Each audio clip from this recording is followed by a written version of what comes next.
श्री बृहस्पतिवार व्रत कथा। भारतवर्ष में एक प्रतापी और दानी राजा राज्य करता था।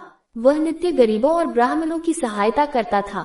ये बात उसकी रानी को अच्छी नहीं लगती थी। वह नहीं गरीबों को दान देती, नहीं भगवान का पूजन करती थी और राजा को भी दान देने से मना किया करती थी। एक दिन राजा शिकार खेलने वन को गए हुए थे, तो रानी महल में अकेली थी। उसी समय बृहस्पति देव साधु वेश में राजा के महल में भिक्षा के लिए गए और भिक्षा मांगी। रानी ने भिक्षा देने से इनकार किया और कहा, हे साधु महाराज, मैं तो दान पुण्य से तंग आ गई हूँ। मेरा पति सारा धन लुटाते रहते हैं। मेरी इच्छा है कि हमारा धन नष्ट हो जाए, फिर न रहेगा बांस न बजेगी बांसुरी। साधु ने कहा, देवी तुम तो बड़ी विचित्र हो। धन संतान तो सभी चाहते हैं, पुत्र और लक्ष्मी तो पापी के घर भी होने चाहिए। यदि तुम्हारे पास अधिक धन है तो भूखों को भोजन दो, प्यासों के लिए प्याऊ बनवाओ, मुसाफिरों के लिए धर्मशालाएं खुलवाओ। जो निर्धन अपनी कुंवारी कन्याओं का विवाह नहीं कर सकते उनका विवाह करा दो। ऐसे और कई काम हैं जिनके करने से तुम्हारा यश लोक परलोक में फैलेगा। परंतु रानी पर उपदेश का कोई प्रभाव न पड़ा। वह बोली, महाराज आप मुझे कुछ न समझाएं। मैं ऐसा धन नहीं चाहती जो हर जगह बांटती फिरूं। साधु ने उत्तर दिया, यदि तुम्हारी ऐसी इच्छा है तो तथास्तु। तुम ऐसा करना कि बृहस्पतिवार को घर लीपकर पीली ती से अपना सिर धोकर स्नान करना, ती चढ़ाकर कपड़े धोना। ऐसा करने से आपका सारा धन नष्ट हो जाएगा। इतना कहकर वह साधु महाराज वहां से आलोक हो गए। साधु के अनुसार कही बातों को पूरा करते हुए रानी को केवल 3 बृहस्पतिवार ही बीते थे कि उसकी समस्त धन संपत्ति नष्ट हो गई। भोजन के लिए राजा का परिवार तरसने लगा। तब एक दिन राजा ने रानी से बोला कि हे रानी, तुम यहीं रहो, मैं दूसरे देश को जाता हूँ, क्योंकि यहाँ पर सभी लोग मुझे जानते हैं, इसलिए मैं कोई छोटा कार्य नहीं कर सकता। ऐसा कहकर राजा परदेश चला गया। वहाँ वह जंगल से लकड़ी काट कर लाता और शहर में बेचता। इस तरह वह अपना जीवन व्यतीत करने लगा। इधर राजा के परदेश जाते ही रानी और दासी दुखी रहने लगी। एक बार जब रानी और दासी को 7 दिन तक बिना भोजन के रहना पड़ा, तो रानी ने अपनी दासी से कहा, हे दासी, पास ही के नगर में मेरी बहन रहती है, वह बड़ी धनवान है, तू उसके पास जा और कुछ ले आ, ताकि थोड़ी बहुत गुजर बसर हो जाए। दासी रानी की बहन के पास गई। उस दिन गुरुवार था और रानी की बहन उस समय बृहस्पतिवार व्रत की कथा सुन रही थी। दासी ने रानी की बहन को अपनी रानी का संदेश दिया, लेकिन रानी की बड़ी बहन ने कोई उत्तर नहीं दिया। जब दासी को रानी की बहन से कोई उत्तर नहीं मिला तो वह बहुत दुखी हुई और उसे क्रोध भी आया। दासी ने वापस आकर रानी को सारी बात बता दी। सुनकर रानी ने अपने भाग्य को कोसा। उधर रानी की बहन ने सोचा कि मेरी बहन की दासी आई थी, परंतु मैं उससे नहीं बोली, इससे वह बहुत दुखी हुई होगी। कथा सुनकर और पूजन समाप्त करके वह अपनी बहन के घर आई और कहने लगी, हे बहन, मैं बृहस्पतिवार का व्रत कर रही थी।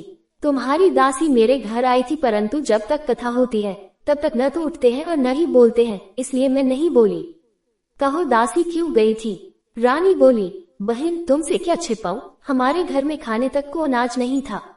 ऐसा कहते कहते रानी की आंखें भर आई। उसने दासी समेत पिछले 7 दिनों से भूखे रहने तक की बात अपनी बहन को विस्तार पूर्वक सुना दी। रानी की बहन बोली, देखो बहन, भगवान बृहस्पति देव सबकी मनोकामना को पूर्ण करते हैं। देखो, शायद तुम्हारे घर में अनाज रखा हो। पहले तो रानी को विश्वास नहीं हुआ, पर बहन के आग्रह करने पर उसने अपनी दासी को अंदर भेजा तो उसे सचमुच अनाज से भरा एक घड़ा मिल गया। ये देखकर दासी को बड़ी हैरानी हुई। दासी रानी से कहने लगी, हे रानी, जब हमको भोजन नहीं मिलता तो हम व्रत ही तो करते हैं, इसलिए क्यों न इनसे व्रत और कथा की विधि पूछी जाए, ताकि हम भी व्रत कर सकें। तब रानी ने अपनी बहन से बृहस्पतिवार व्रत के बारे में पूछा। उसकी बहन ने बताया, बृहस्पतिवार के व्रत में चने की दाल और मुनक्का से विष्णु भगवान का केले की जड़ में पूजन करें तथा दीपक जलाएं, व्रत कथा सुने और पीला भोजन ही करें। इससे बृहस्पति देव प्रसन्न होते हैं। व्रत और पूजन विधि बताकर रानी की बहन अपने घर को लौट गई। 7 दिन के बाद जब गुरुवार आया तो रानी और दासी ने व्रत रखा। घुड़साल में जाकर चना और गुड़ लेकर आई, फिर उससे केले की जड़ तथा विष्णु भगवान का पूजन किया। अब पीला भोजन कहाँ से आए, इस बात को लेकर दोनों बहुत दुखी थे।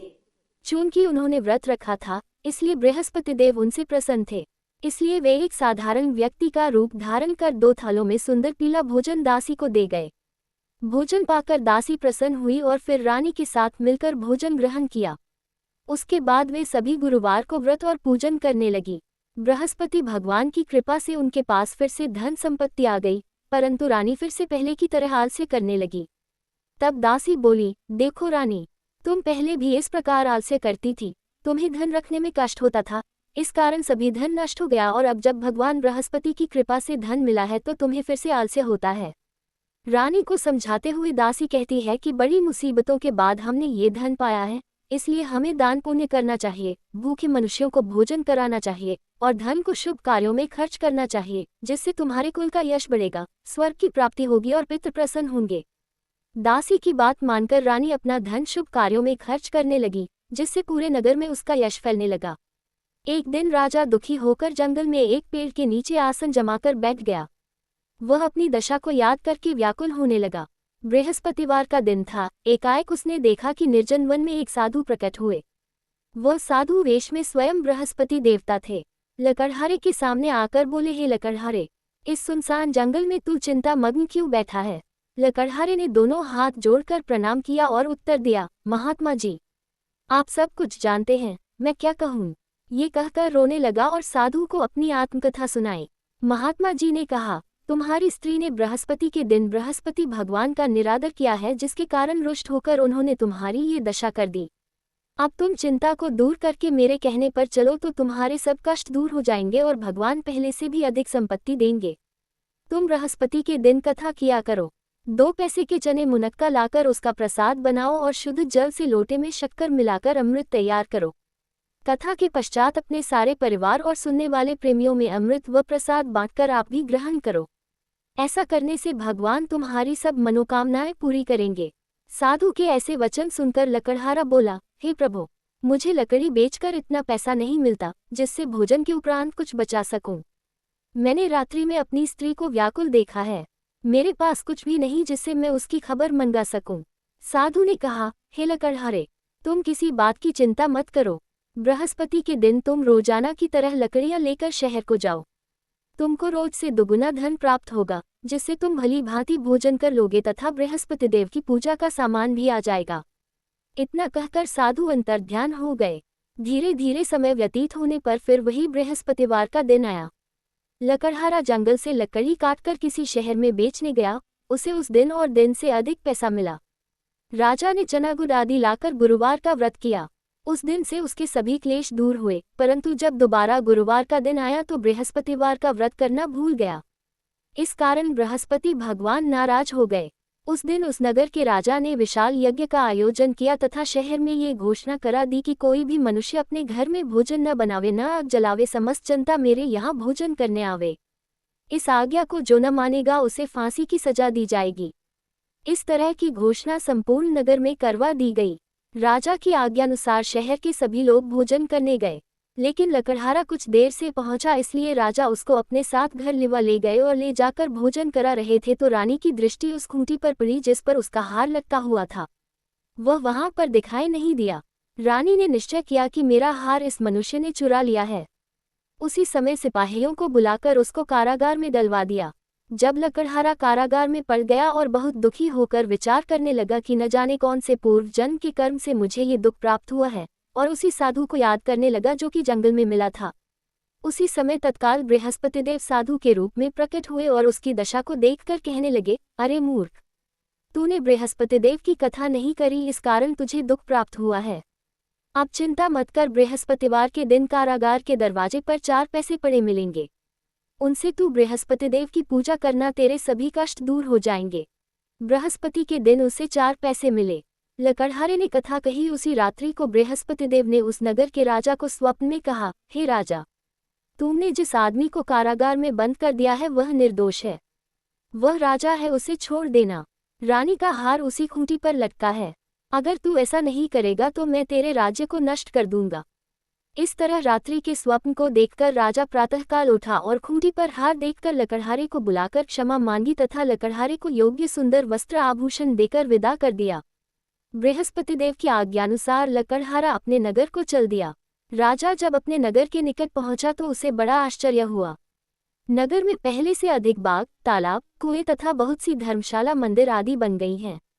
राजा ने पूछा, ये किसका बाग और धर्मशाला है? तब नगर के सब लोग कहने लगे, ये सब रानी और बांदी के हैं। तो राजा को आश्चर्य हुआ और गुस्सा भी आया। जब रानी ने ये खबर सुनी कि राजा आ रहे हैं तो उन्होंने बांदी से कहा कि हे दासी, देख राजा हमको कितनी बुरी हालत में छोड़ गए थे, हमारी ऐसी हालत देखकर वह लौट न जाएं, इसलिए तू दरवाजे पर खड़ी हो जा। आज्ञानुसार दासी दरवाजे पर खड़ी हो गई। राजा आए तो उन्हें अपने साथ लिवा लाए। तब राजा ने क्रोध करके अपनी रानी से पूछा कि यह धन तुम्हें कैसे प्राप्त हुआ है। तब उन्होंने कहा, हमें ये सब धन बृहस्पति देव के इस व्रत के प्रभाव से प्राप्त हुआ है। राजा ने निश्चय किया कि 7 रोज बाद तो सभी बृहस्पति देव का पूजन करते हैं, परंतु मैं प्रतिदिन दिन में 3 बार कहानी तथा रोज व्रत किया करूंगा। अब हर समय राजा के दुपट्टे में चने की दाल बंधी रहती तथा दिन में 3 बार कहानी कहता। एक रोज राजा ने विचार किया कि चलो अपनी बहन के यहाँ हो आवे। इस तरह निश्चय कर राजा घोड़े पर सवार हो अपनी बहन के यहाँ को चलने लगा। मार्ग में उसने देखा कि कुछ आदमी एक मुर्दे को लिए जा रहे हैं। उन्हें रोककर राजा कहने लगा, अरे भाइयों, मेरी बृहस्पति देव की कथा सुन लो। वे बोले, लो, हमारा तो आदमी मर गया है, इसको अपनी कथा की पड़ी है। परंतु कुछ आदमी बोले, अच्छा कहो, हम तुम्हारी कथा भी सुनेंगे। राजा ने दाल निकाली और जब कथा आधी हुई थी कि मुर्दा हिलने लग गया और जब कथा समाप्त हो गई तो राम राम करके मनुष्य उठकर खड़ा हो गया। आगे मार्ग में उसे एक किसान खेत में हल चलाता मिला। राजा ने उसे देख और उससे बोले, अरे भैया, तुम मेरी बृहस्पतिवार की कथा सुन लो।